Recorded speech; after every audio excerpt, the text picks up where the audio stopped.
हरीश की एक पत्नी थी जो बहुत बोलती थी और वो उसके ज्यादा बोलने से बहुत परेशान था। हरीश को पता चला कि जंगल में एक महात्मा आए हुए हैं। वह अपनी पत्नी को उनके पास लेकर जाता है और कहता है कि मुनिवर, कृपा करके आप इसे समझाइए, ये बहुत बोलती है। मेरे मना करने के बाद भी इसका दिन भर इसका मुंह चलता ही रहता है। मैं इसे कितना समझाता हूं कि कम बोलाकर चुप रहना सीख, लेकिन नहीं, और हर बार इसकी वजह से लड़ ढाई होती है। महात्मा मुस्कुराए और बोले, मैं तुम्हें इस बात को एक कहानी की मदद से समझाता हूं। मेरा गुरु का एक शिष्य था जो बहुत बोलता था। वह हर समय इधर उधर की बातें करता था और कभी शांत नहीं रहता था। जब वह दान लेने के लिए जाता तो हर घर से एक नई कहानी लेके आता और आश्रम के दूसरे शिष्यों को सुनाता, और एक शिष्य की दूसरे से बुराई करता, चुगली करता और दूसरों के सामने अच्छा बनने का प्रयास करता और खुद के मुंह से ही खुद की तारीफ करता रहता और हमेशा खुद को गुरु के सामने सबसे बुद्धिमान और उत्तम साबित करने का प्रयास करता। वह खुद को सभी शिष्यों से अलग और श्रेष्ठ मानता था। उसका कहना था कि मैं एक अमीर घर का बालक, अगर मैं चाहता तो एक आरामदायक और सुविधाओं से भरा जीवन जी सकता, लेकिन मैं वह सब छोड़ कर यहाँ आ गया क्योंकि मुझे खोज करना, खुद को जानना है, जीवन को जानना है। एक दिन गुरु ने आश्रम के सभी शिष्यों को बुलाकर कहा, आप सभी को अगले 1 महीने के लिए कोई न कोई संकल्प लेना होगा। इससे आपकी संकल्प शक्ति मजबूत होगी और आप में आत्मशक्ति का संचार होगा। आप सभी अपने सामर्थ्य के अनुसार कोई भी संकल्प ले सकते हैं, और यदि 1 महीने से पूर्व आप में से जिसका भी संकल्प टूट जाएगा तो वह अपनी पुरानी दिनचर्या में वापस आ सकता है। सभी शिष्यों ने अपनी शक्ति के अनुसार संकल्प लिए और गुरु को अपने अपने संकल्प के बारे में बताकर वहां से चले गए। लेकिन वह शिष्य जो खुद को सबसे अलग दिखाना चाहता था, वह सीधे गुरु की कुटिया में पहुंच गया और बोला, मैं कोई छोटा मोटा संकल्प नहीं लेना चाहता, बल्कि खुद की ही जैसे एक और महान संकल्प लेना चाहता हूं। कृपया आप ही बताएं मुझे क्या संकल्प लेना चाहिए। उसकी यह बात सुनकर गुरु मुस्कुराए बोले, क्या तुम मेरे द्वारा दिए गए संकल्प को पूरा कर पाओगे? क्या तुम्हारे लिए उसे पूरा करना संभव होगा? शायद नहीं, वह तुम्हारे लिए संभव नहीं, तुम उसे पूरा नहीं कर पाओगे, इसीलिए तुम खुद ही कोई संकल्प ढूंढो। शिष्य ने कहा, नहीं गुरुदेव, आप जो भी संकल्प मुझे देंगे मैं जरूर उसे पूरा करूं। गुरु ने कहा, ठीक है, तो तुम अगले 1 महीने तक चुप रहो, मुंह से एक शब्द भी नहीं निकालोगे, यही है तुम्हारा संकल्प। शिष्य ने कहा, गुरुदेव, यह भी कोई संकल्प है? ये तो बहुत ही आसान है, आप कोई संकल्प दीजिए जो मेरी योग्यता के बराबर हो। गुरु ने कहा, पहले तो तुम इस संकल्प को तो पूरा करके दिखाओ। शिष्य ने गुरु की बात मान ली और वह उसी समय चुप हो गया और पलटकर कुटिया से बाहर चला गया। उसे चुप रहना बहुत आसान लग रहा था। उसने एक दिन तो जैसे तैसे चुप रहकर काट लिया, लेकिन दूसरे दिन से उसके मन में ना बोलने का बोझ बढ़ने लगा, और तीसरे दिन उसे भारीपन महसूस होने लगा, और चौथे दिन उसके अंदर एक अजीब सी बेचैनी होने लगी, क्योंकि आसपास आश्रम के सभी शिष्य एक दूसरे से बातें कर रहे थे। वह भी अपना पक्ष उनके सामने रखना चाहता था, उनकी बोलती बंद कर देना चाहता था, लेकिन उसका संकल्प उसके आ रहा था, इसीलिए वह पूरे दिन सिर्फ और आंखें बनाता। इसी तरीके से कुछ दिन और बीते और वह शिष्य बीमार पड़ गया। उसका सिर फटा जा रहा, उसका खाने पीने तक का मन नहीं था, वह सिर्फ बोलना चाहता था।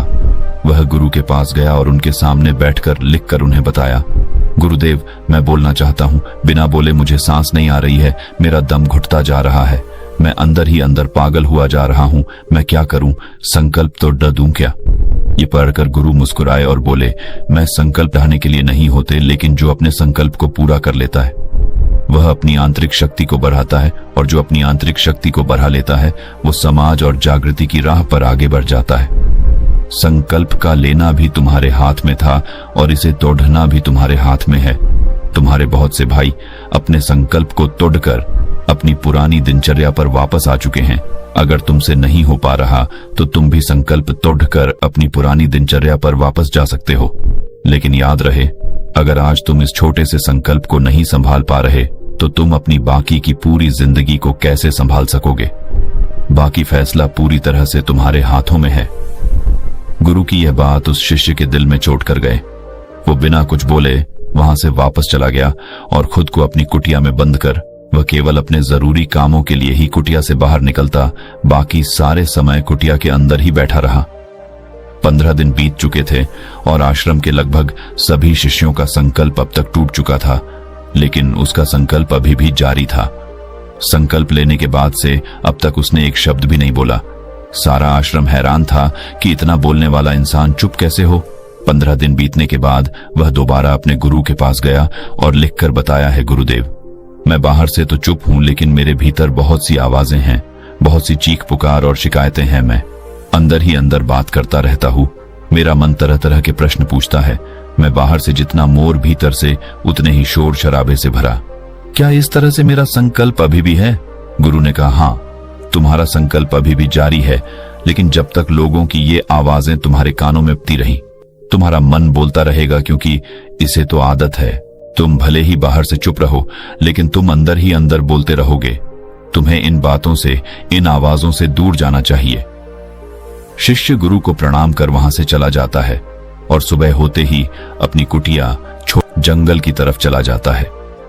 कई दिन बीत जाते, संकल्प का समय भी पूरा हो जाता है, लेकिन शिष्य लौटकर नहीं आया। आश्रम में सभी को डर था कि कहीं जंगली जानवर ने उसे खाना लिया हो। इस बीच उसे ढूंढने की बहुत कोशिश की गई, लेकिन वह कहीं नहीं मिला। गुरु भाइयों ने मान लिया था कि जंगली जानवरों ने उसे अपना शिकार बना लिया है, लेकिन गुरु को ऐसा नहीं लगता। एक दिन आश्रम का एक अन्य शिष्य गुरु के पास आया और बोला, गुरुदेव, हमारे उस अधिक बोलने वाले भाई के साथ क्या हुआ होगा? क्या जानवर ने उसे मार दिया होगा? गुरु ने कहा, हो सकता है कि जानवरों ने उसे अपना शिकार बना लिया हो, लेकिन उसके न लौटने की एक दूसरी वजह भी हो सकती है। शायद उसे वह मिल गया है जिसके लिए वह गया था। फिर शिष्य ने पूछा, गुरुदेव, क्या ज्यादा बोलना इतना हानिकारक होता है? गुरु ने बोला, कहा, इंसान के जीवन के बहुत सारे दुखों में से एक दुख यह भी है कि वह कभी चुप नहीं रह सकता, हमेशा कुछ ना कुछ बोलता ही रहता है। सिर्फ हमारे बोलने के कारण हमारे आधे से ज्यादा दुख पैदा होते हैं। हम में से कोई भी चुप नहीं रहना चाहता, हम बस सामने वाले को सुना देना चाहते हैं। जो भी हमारे मन में है सब निकालकर उसके मन में बैठा देना चाहते हैं, उसे समझा देना चाहते हैं कि देख, तू गलत है और मैं सही। इस तरीके से सुनने और सुनाने का यह काम जिंदगी भर चलता रहता है, लेकिन इस नासमझी में हम अपना समय, अपना जीवन, अपनी समझ और सबसे महत्वपूर्ण अवकीमती पल जो जिए जा सकते हैं, जिनको अनुभव किया जा सकता है, जिनमें आनंद को प्राप्त किया जा सकता है, यह सब खो देते हैं। लेकिन इसके बदले हमें मिलता क्या है? कुछ नहीं, सब व्यर्थ और बर्बाद हो जाता है। शिष्य ने पूछा, तो फिर इसका समाधान क्या है? गुरु ने कहा, पूरी जागरूकता के साथ अपने विचारों को देखना, यही एकमात्र तरीका है। सारी मानसिक समस्याओं का वर्तमान में रहकर चिंतन करना, पूरी जागरूकता के साथ अपना काम करना जिंदगी में चमत्कारिक बदलाव ला देता है। उसके बाद वह शिष्य गुरु से अपने प्रश्नों का उत्तर पाकर उनको प्रणाम करके वहां से चला गया। उस शिष्य को आश्रम छोड़ ढकर गए 3 महीने का समय बीत चुका था, लेकिन उसकी कोई खबर नहीं। अब तक तो सभी गुरु भाइयों ने भी उसके वापस लौटने की उम्मीद छोड़ी, लेकिन एक दिन वह आश्रम लौट आता है। लेकिन अब वह नहीं था जो यहां से गया था, वह कुछ और ही बनकर वापस आया था। उसके अंदर एक गजब का बदलाव महसूस किया जा सकता था। उसके चेहरे पर एक गजब का ठहराव और आंखों में बनी शांति थी। आश्रम में आते ही सभी गुरु भाइयों ने उसे चारों तरफ से घेर लिया और बातें करने लग गए। वह भी अपने गुरु भाइयों से बातें करने लगा। उससे बात करने वाले सभी ने यह अनुभव किया कि अब वह पहले जैसा उतावला और बातूनी नहीं रह गया था। उसके मुंह से एक एक शब्द बहुत ही सुलझे हुए और मधुरता के साथ निकल रहे थे। थोड़ी देर तक गुरु भाइयों से बात करने के बाद वह सीधा गुरु की तरफ चला गया। उसने गुरु के चरण छुए और कहा, गुरुदेव, क्या मैं अब भी मौन हूं? क्या अब भी मेरा संकल्प जारी है? गुरु ने कुछ देर तक शिष्य की आंखों में बड़े ध्यान से देखा और कहा, हाँ, तुम अब भी मौन हो। तुम्हारे मुंह से एक भी शब्द निकल नहीं रहा और तुम्हारा संकल्प अभी भी जारी है। शिष्य ने कहा, गुरुदेव, जब मैं आश्रम से गया तो मैं मुंह से तो चुप था, लेकिन मेरे अंदर बहुत सी आवाजें थी। मन में बहुत से प्रश्न थे और वह बंद नहीं हो रहे थे, तो मैं जंगल में चला गया, इस उम्मीद से कि वहां मुझे शांति मिलेगी और मेरे मन की बकबक कम हो जाएगी। लेकिन मैं जितना एकांत में जाता गया, मेरे अंदर की आवाज उतनी ही तेज होती गई। मेरे भीतर की पुरानी से पुरानी आवाज मुझे सुनाई देने लगी। तब जाकर मैंने महसूस किया कि मैं कितना गलत कर रहा था। जब मैं अपने परिवार वालों, दोस्तों को और गुरु भाइयों को बुरा भला कहता था तो उस समय मुझे लगता था कि मैं सही कह रहा हूं। जब मैं गुरु भाइयों की एक दूसरे से चुगली करता था और उनका मजाक बनाता, तब भी मुझे यही लगता था कि मैं उनसे बेहतर हूं और मैं सही कर रहा हूं। लेकिन उस दिन मैंने पहली बार महसूस किया कि मैं कितना गलत बोलता था। काफी दिनों तक ये आवाजें, ये शिकायतें मेरे अंदर चलती रहीं, लेकिन धीरे धीरे करके एक दिन ये सारी आवाजें मेरे अंदर से समाप्त हो गई। अब मैं भीतर से भी मौन हो गया। उस घने जंगल में बाहर से कोई बोलने वाला था नहीं और भीतर कोई आवाज बची ही नहीं थी, और मैं उस दिन पहली बार मौन का सही अर्थ समझा। मेरे चारों तरफ बहुत शांति थी। हालांकि अभी भी कुछ आवाजें आ रही थीं जो पहले भी आती थीं, लेकिन मैं उन्हें सुन नहीं पाता था।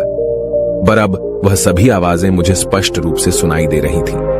हवा के चलने की आवाज, चिड़ियों के चहकने की आवाज और पानी के बहने की आवाज। ये सभी आवाजें मैंने पहली बार पूरे होशपूर्वक सुनी। अपने चारों तरफ इतनी शांति मैंने पहले कभी महसूस नहीं की थी। तो इस शांति को भंग करने के लिए मैंने पहली बार अपने मुंह से कोई शब्द निकाला। मैं चिल्लाया, हे ईश्वर, ये कैसी शांति है? सभी कुछ इतना शांत क्यों है? ऐसा क्या हो गया? लेकिन मेरे चिल्लाने के बाद भी शांति भंग नहीं हुई। सब कुछ पहले जितना ही शांत था, बाहर भी और भीतर भी। हे गुरुदेव, मैंने अपने गुरु भाइयों से बात की, मैंने आपसे बात की। मैं बोल रहा हूं, मैं चल रहा हूं, मैं सब कुछ देख रहा हूं, लेकिन मैं अपने भीतर एकदम एकांत में हूं, मौन में हूं। भीड़ में होता हूं तब भी भीतर से अकेला एकांत में होता हूं। जब मैं खुद में भी शोर करना चाहता हूं तब भी एकांत में ही होता हूं। अब सब दिखाई पड़ने लगा है, सब सुनाई पड़ने लगा है। गुरु ने कहा, जब तक हम बाहर की तरफ बोलते रहेंगे भीतर अशांति ही रहेगी, लेकिन जिस दिन हम भीतर की तरफ मुड़ जाएंगे तब हमारे मुंह से कुछ भी निकलेगा, हम शांत ही रहेंगे। दुनिया में जितनी भी बुराइयां हैं ज्यादातर हमारे बोलने से ही उत्पन्न होती है, क्योंकि हम चुप रहना नहीं चाहते। हम जितनी जरूरत है उससे कहीं ज्यादा बोलते हैं। हम सामने वाले को सुनना नहीं चाहते, बल्कि उसकी बोलती बंद कर देना चाहते हैं।